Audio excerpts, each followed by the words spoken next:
지난 2월 시작된 러시아와 우크라이나 사이의 전면전은 10월을 기준으로 8개월이나 흘렀습니다. 한 달 안에 러시아가 승리할 것이라고 보았던 사람들의 예상과 달리 이 전쟁은 수많은 변수가 터지며 장기전으로 흘러가고 있는데요. 그 사이 도대체 어떤 일이 있었는지 우크라이나 전쟁 그 안의 이야기들을 지식 스토리와 함께 알아보겠습니다.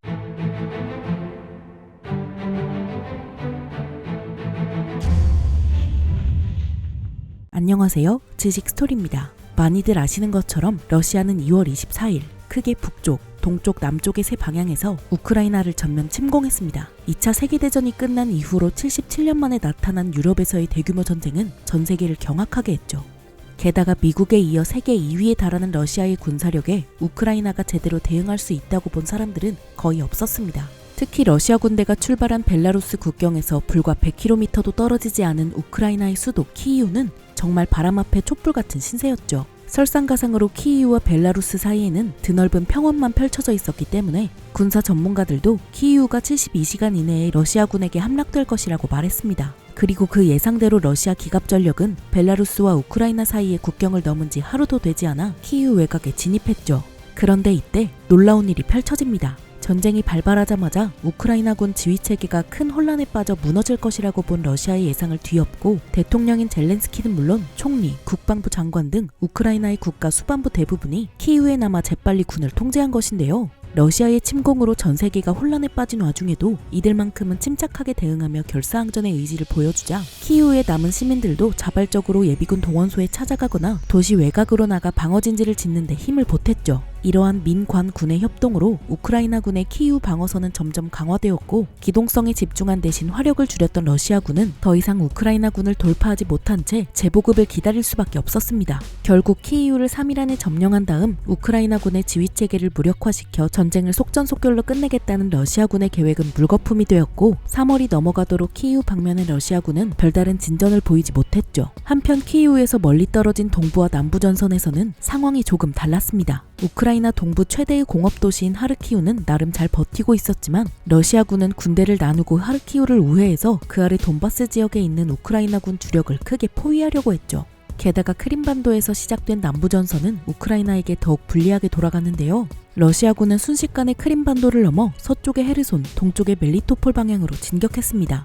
특히 러시아군은 최대한 빨리 동쪽 연안지대를 장악하기 위해 엄청난 속도로 부대를 이동시켰죠. 만약 러시아군이 동쪽의 멜리토폴과 그 너머의 베르단스크, 마리우폴까지 점령한다면 동부전선과 남부전선이 하나로 이어져서 러시아군의 보급은 더욱 빠르고 효율적으로 이루어지기 때문입니다. 결국 2월 28일 크림반도의 러시아군 서쪽으로는 헤르손을 우회하며 미콜라이오까지 도달했고 동쪽으로는 마리우폴 외곽에 진출함으로써 동부전선과 보급선을 잇는 듯 보였습니다. 이처럼 러시아군의 공격이 서부를 제외한 우크라이나의 거의 모든 국경에서 동시다발적으로 진행되자 우크라이나 정부는 물론 전 세계 군사 전문가들도 러시아군의 주공이 과연 어느 방향인지 의견이 분분했습니다. 하지만 3월이 되면서 러시아군의 최우선 목표는 결국 키이우라는 것이 좀 더 분명해 보였죠. 64km나 되는 러시아군의 보급 행렬이 키이우 방면으로 몰려들었고 드네프르강 너머의 북동부 전선에서는 대규모의 러시아군이 체르니히우나 수미 등의 교통 요충지를 급하게 우회하면서 어떻게든 키이우에 도달하려고 했기 때문입니다. 이로써 키이우는 북서쪽은 물론 북동쪽에서도 위협받았지만 러시아군의 지나치게 긴 보급선은 최전선의 군인들에게 충분한 지원을 못할 정도로 비효율적이었죠.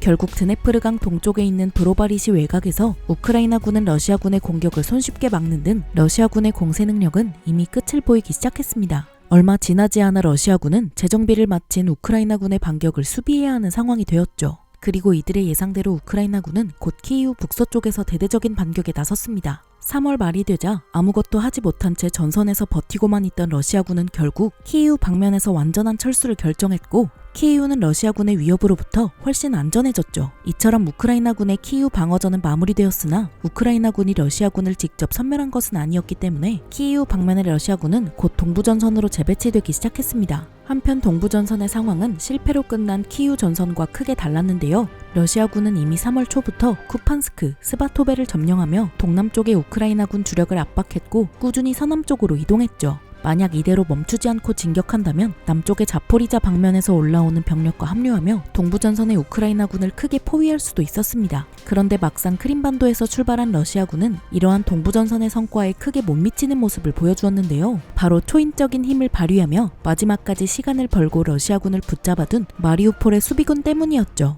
마리우폴은 러시아와의 국경에서 불과 50km밖에 떨어지지 않은 우크라이나의 항구 도시로서 이번 전쟁이 터지자마자 동부전선과 남부전선의 러시아군에게 협공을 당한 곳입니다. 사람들은 전쟁 이후 얼마 버티지 못한 주변 도시들처럼 마리우폴도 곧 점령될 것이라고 보았죠. 그런데 마리우폴마저 쉽게 넘어간다면 러시아군의 동부전선과 남부전선은 완전히 하나로 연결되어 우크라이나군을 더욱 거세게 공격할 것이 불보듯 뻔했습니다. 그래서 마리우폴 수비군은 이미 적에게 포위당한 상황이었지만 러시아군을 지옥의 시가전으로 끌어들이며 시간을 벌기 시작했죠. 한편 러시아군도 같은 이유로 마리우폴을 꼭 점령해야 했고 곧 이 작은 도시에 우크라이나 수비군보다 3배나 많은 병력을 투입할 수밖에 없었습니다. 그 결과 며칠이면 항복할 줄 알았던 마리우폴의 수비군은 무려 80일 넘게 버티며 남부전선의 러시아군을 묶어놨고 그동안 동부전선의 우크라이나군은 재정비하며 러시아군의 공격을 막아낼 수 있었죠. 신속한 진격을 통해 동부전선의 우크라이나군 주력을 남북으로 포위하려던 러시아군의 계획이 또 한 번 좌절된 것입니다. 이처럼 우크라이나군이 키이우를 성공적으로 방어하는 동시에 마리우폴에서 끈질긴 저항이 이어지며 3월이 끝나가자 러시아군은 속전속결로 키이우를 점령하고 전쟁을 끝낸다는 초기 계획을 전면적으로 수정하며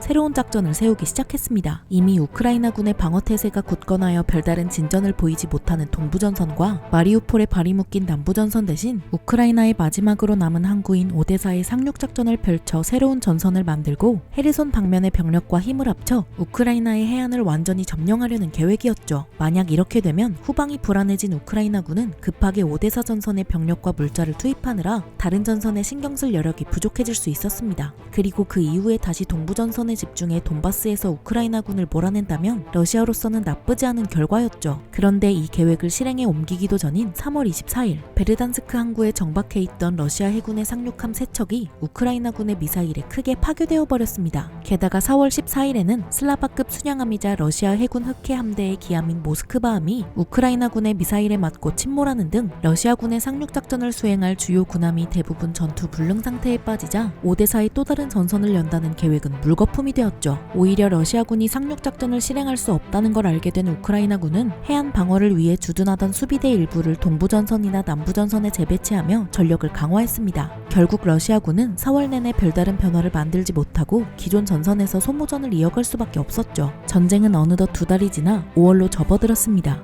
러시아는 우크라이나에서의 전세를 뒤집을 한 방을 노렸지만 병력이 점점 심하게 부족해졌죠. 반면 예비군 동원령을 효과적으로 마무리한 우크라이나는 서구 국가들로부터 최신식 방어 장비를 받으며 러시아의 무의미한 공격을 어렵지 않게 막아냈습니다. 동부전선에서는 양측이 시베르스키 도네츠강을 사이에 두고 치열한 공방전을 벌였고 헤르손 방면의 러시아군은 거의 공세를 포기한 듯이 이눌레츠강 강가에서 우크라이나군의 반격에 대비한 방어선을 구축하고 있었죠. 게다가 마리우폴은 여전히 러시아군 수천 명을 묶어놓고 있었습니다. 이러한 흐름은 6월이 되어서도 크게 변하지 않았는데요. 겉으로 보이는 별다른 전선 변화는 없었지만 우크라이나군과 러시아군은 이미 내부적으로 큰 차이가 났죠. 우크라이나군의 경우 영국 등 해외에서 수준 높은 서구식 훈련을 받은 병력이 다시 전선으로 돌아와 서구 장비를 능숙하게 사용하며 전투에 참여했습니다. 특히 6월 말부터 실전 배치된 하이마스라는 장비는 러시아군의 탄약고를 정밀 타격하며 가용할 수 있는 포탄의 양을 크게 줄여버렸죠. 반면 병력난에 시달리는 러시아군은 사람 대신 포탄으로 승부하기 위해 대규모 화력전에 집중하기 시작했습니다. 특히 러시아군은 우크라이나군 밀집 지역에 화력을 집중하는 방식으로 아주 천천히 동부전선의 우크라이나군을 몰아냈지만 쏟아부은 탄약에 비해 그 속도는 너무 더뎠죠.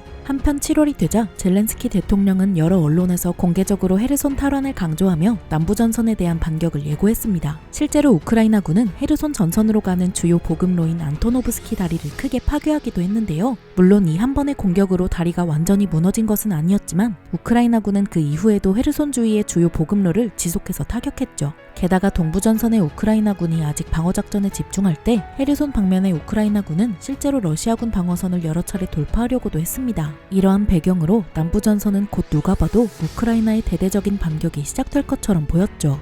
하지만 우크라이나군은 때를 기다리는 듯이 그 이상의 대규모 공격은 하지 않았고 시간은 어느덧 8월로 접어들었습니다. 이처럼 전선은 뚜렷한 변화가 없는데 젤렌스키 대통령은 우크라이나 영토의 완전 수복만을 외치며 전쟁이 끝날 기미가 보이지 않자 일부 유럽 국가들은 우크라이나 지원에 대한 의구심을 품기 시작했습니다. 곧 러시아의 천연가스가 절실히 필요해지는 겨울이 다가올 텐데 끝나지도 않을 우크라이나의 전쟁에 지원을 해주며 러시아를 완전히 적으로 돌리는 것 아니냐는 비판이 주로 언론에서도 제기되었죠. 게다가 8월 말에 헤르손 전선에서 진행된 우크라이나군의 반격 또한 주요 서방국들이 기대할 정도의 결과를 가져오지는 못했습니다. 헤르손은 푸틴의 정치 인생에서 가장 중요한 외교 자산인 크림반도를 보호해주는 지리적 완충지였고 그에 따라 러시아군은 헤르손 전선을 지키기 위해서 갈수록 더 많은 병력을 투입했기 때문이죠. 그리고 9월 우크라이나군은 헤르손 전선이 아닌 러시아군이 예상하지 못한 곳에서 엄청난 속도로 반격을 가하기 시작했습니다. 동부 전선의 최대 보급기지인 이지움 북서쪽에서 우크라이나는 정예 기갑전력을 투입해 순식간에 러시아군 방어선을 돌파하고 그대로 오스킬강까지 진격했죠. 워낙 전선이 얇았던 탓에 예비대가 거의 없었던 러시아군은 우크라이나의 갑작스런 공격에 제대로 대응하지 못했고 전선은 완전히 붕괴되었습니다. 포위되기 직전이었던 이지움의 러시아군은 대부분의 장비를 남겨두고 후퇴하기에 바빴죠. 이처럼 하르키우 남동부의 러시아군 전선이 붕괴되자 전쟁 발발 당시부터 러시아 국경에서 하르키우를 공격하던 러시아군이 하르키우를 점령할 가능성은 완전히 사라졌고 곧 우크라이나의 반격에 쫓겨 모두 후퇴해버렸습니다. 이로써 러시아군이 지난 몇 달 동안 엄청난 포탄을 소모하며 차지한 지역을 우크라이나군은 불과 며칠 만에 수복했죠. 이러한 9월 대반격의 성과는 군사적인 영역뿐만 아니라 정치적으로도 엄청난 효과를 거뒀습니다. 8월까지만 해도 우크라이나에 대한 지원에 다소 회의적인 태도를 보이던 일부 서구 언론들은 완전히 사라졌고 오히려 적극적으로 영토를 수복하는 우크라이나에 더 많은 지원을 해야 한다는 여론이 급상승했으니 말이죠. 한편 우크라이나군의 9월 대반격은 전쟁 이후 심각해진 러시아군의 병력난과 그 부작용을 온 세상에 드러낸 사건이었는데요. 푸틴은 현재 전선을 유지하기 위해서라도 더는 동원령을 피할 수 없었습니다. 결국 9월 21일 러시아는 동원령을 선포하며 수십만 명의 예비역을 우크라이나 전선에 투입하고자 했습니다. 하지만 그로 인한 러시아 시민들의 반발은 물론 푸틴의 지도력을 의심하는 일부 러시아 장성들의 동요도 심해진 것은 당연한 일이었죠. 이에 푸틴은 또 한 번 군 수뇌부를 교체하며 자신의 권력을 강화하고 있지만 이번엔 헤르손 전선이 위협받고 있는 상황입니다. 이때까지 푸틴은 우크라이나군의 반격을 대비하기 위해 헤르손 전선에만 수만 명의 병력을 밀집시켰는데 우크라이나군의 정밀 타격으로 주요 보급로가 대부분 끊겨서 그 막대한 병력이 아무것도 하지 못한 채 그저 방치된 상태이죠. 게다가 10월 8일 크림반도와 러시아 본토를 이어주는 크림대교마저 크게 파괴되며 남부전선 러시아군의 보급난은 더욱 심각해질 예정인데요. 우크라이나군은 이 기회를 놓치지 않기 위해 10월 들어서 헤르손 동북쪽에서부터 러시아군을 거세게 몰아내고 있는 상황입니다. 이처럼 최근 들어 매우 적극적으로 변한 우크라이나군의 움직임은 매일 전 세계를 놀라게 하고 있습니다. 앞으로 전황이 또 어떻게 변화할지는 아무도 예상하지 못할 정도로 말이죠. 지식스토리 역시 이러한 변화를 놓치지 않고 영상을 보시는 모든 분께 최대한 정확하고 신속한 정보를 전달하기 위해 최선을 다해 노력하겠습니다. 영상이 유익하셨다면 구독과 좋아요 부탁드립니다. 감사합니다. 지식스토리였습니다.